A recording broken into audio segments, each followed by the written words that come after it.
Welcome to the third episode in a Legendarium series about life in a medieval village. This episode, Family and Community, will focus on the creation of new peasant families, the lives of peasants and their houses, their religious life, how they kept law and order among themselves, and their medicine and hygiene. A typical medieval village included a few dozen one-room huts and cottages clustered close together.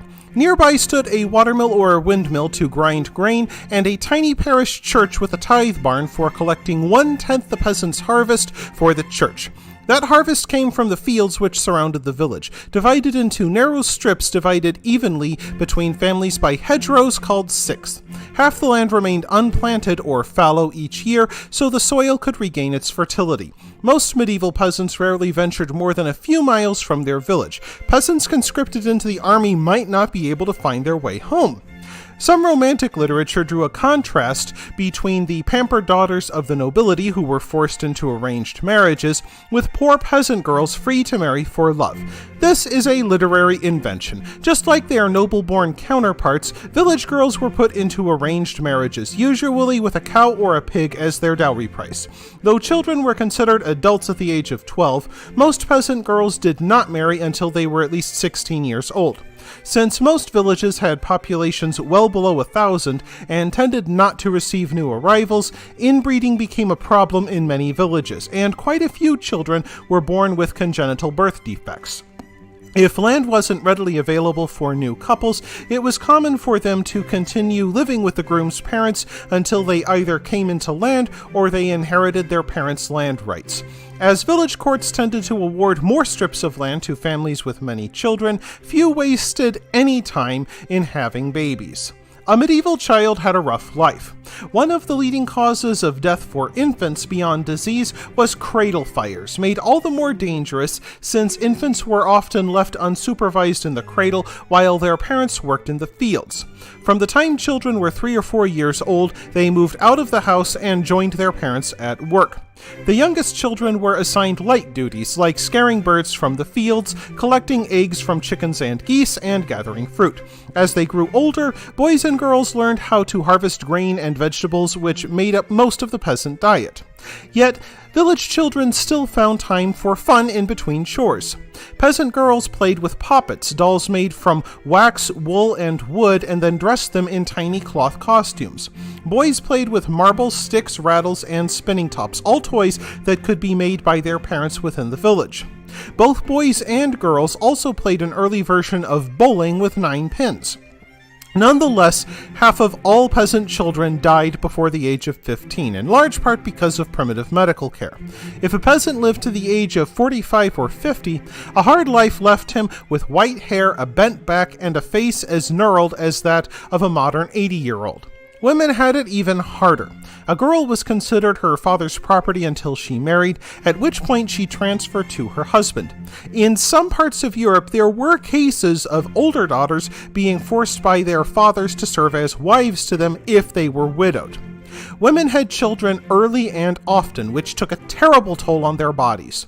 On her wedding day, a girl would be given a fine piece of cloth by her mother to serve as her frock. 7 years later, it would likely become her burial shroud. Families often lived together in small cottages with tiny windows. They were mostly dark, as only better-off peasants could afford candles. They had dirt floors covered with grass and scented herbs.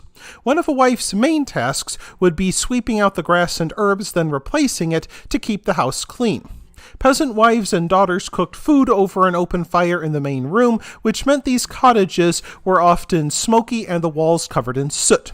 Since all clothes had to be spun by hand with spinners from raw wool, making a set of clothes would be an immensely time-consuming task, so even the wealthiest peasants rarely had a spare set of clothes. Whether they slept on a bedstead or on the floor, peasant families from grandparents downward slept in the same bed. Should a couple choose to enjoy intimacy, everyone knew about it. If a stranger came by, usually a man on pilgrimage, the family made room for one more on the communal mattress. This led to occasions where a man went on pilgrimage or went to town and returned to find his wife pregnant with a pilgrim's child. She usually explained it as the result of a visit from a succubus, demons believed to impregnate lonely women, an explanation that was also used to explain wet dreams. Only limited education was available, and only if the parish priest thought you were worth teaching. Lucky boys chosen for the church school might get time in between planting and harvesting to learn their ABCs. The luckiest would be educated in monasteries, but most would stay in the village. By the late Middle Ages, grammar schools opened in some towns where the children of local burghers received an education.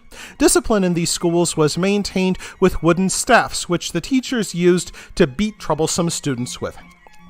Yet peasants did find reason to celebrate. Churches could be found in even the smallest hamlets. Local priests helped to draw people in by brewing their own beer. While today we have 7 or 8 holidays a year, back in the Middle Ages, the church insisted on 80 holidays, or holy days. These celebrated both major Christian holidays like Easter and Christmas, but also saints' feast days. And church wasn't just a place for services. When the peasants gathered after Mass, they remained to hold athletic contests, amateur theater, parties, wrestling matches, and dances. Some parish priests approved of such revelry, but others spoke against it. However, their pleas to stop often fell on deaf ears. Of course, religious life was a bit more complicated than one might think. Despite centuries of Christian practice, a widespread belief in elves, fairies, and forest spirits endured among the peasants. If you lived near the coast, you probably believed in mermaids, not love-struck singing mermaids, but man-eaters who dragged sailors to their deaths. In some parts of England, there was a fervent belief in sky sailors, who sailed the heavens in huge ships coming from kingdoms beyond the clouds. There were fantastic tales of skyships' anchors being caught on gravestones and wrenching them free, or even scaly men falling from their skyships and drowning in unfamiliar earth air. Some peasants left sacrifices to these sky sailors in the hopes they wouldn't steal their crops. This greatly annoyed the priests, as these peasants often pled poverty when it came time to pay the tithe. Justice was also a community affair. Trial by ordeal was fairly common during the Anglo-Saxon period. One common ordeal was to have a man accused of a crime pick up a red-hot iron and walk for 3 paces before dropping it. If the burns began to heal 3 days later, the accused was declared innocent. Given that these burns could take a month to heal, they faced grim prospects. Another ordeal was to tie the accused person's toe to their wrist and throw them in the river. If they drowned during this ducking, they were declared innocent, but if they floated, their hands and feet would be cut off. Thankfully, trial by jury was introduced into England by Henry II in 1166. The community gathered in an open field with the lord of the manor standing on a wooden platform to hear serious cases. While trial by jury seemed fairer, manorial courts remained open to abuses, with guilt or innocence often determined by whether the accused or the accuser was more popular within the village. People found guilty of lesser offenses might be put in the stocks for a few hours or a few days, where they urinated and defecated on themselves while their friends and neighbors pelted them with mud and feces. More serious offenders might be branded, whipped, or even hung on the gallows. And what about medieval medicine? Peasant wives did make an effort to keep their mud-floored houses clean, no easy task. Some villages engaged in communal bathing in nearby rivers or ponds and tried to brush their teeth with sticks. However, that could not stop shaggy deposits of mineralized plaque half an inch deep from growing on their teeth. In Wales, chronic bad breath could be taken as grounds for divorce. Villages had some methods for waste disposal, as urine and feces were put on the fields to make compost. There is a popular stereotype about people in the Middle Ages being averse to bathing, but that only came about after the Black Death, as some superstitions held that water was what carried the plague.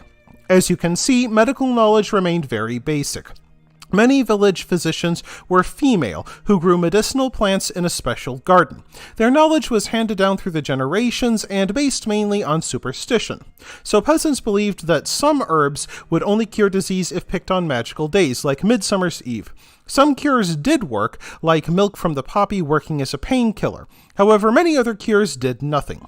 For example, lungworm was believed to cure lung diseases because its leaves were shaped like lungs. Lemon balm was thought to be a magic elixir that would cure anything. And surgery was even worse. Traveling barbers performed operations outside, where the light was better, and so the whole village could watch. The barbers would saw off limbs that turned gangrenous, then seal the wounds with red-hot irons.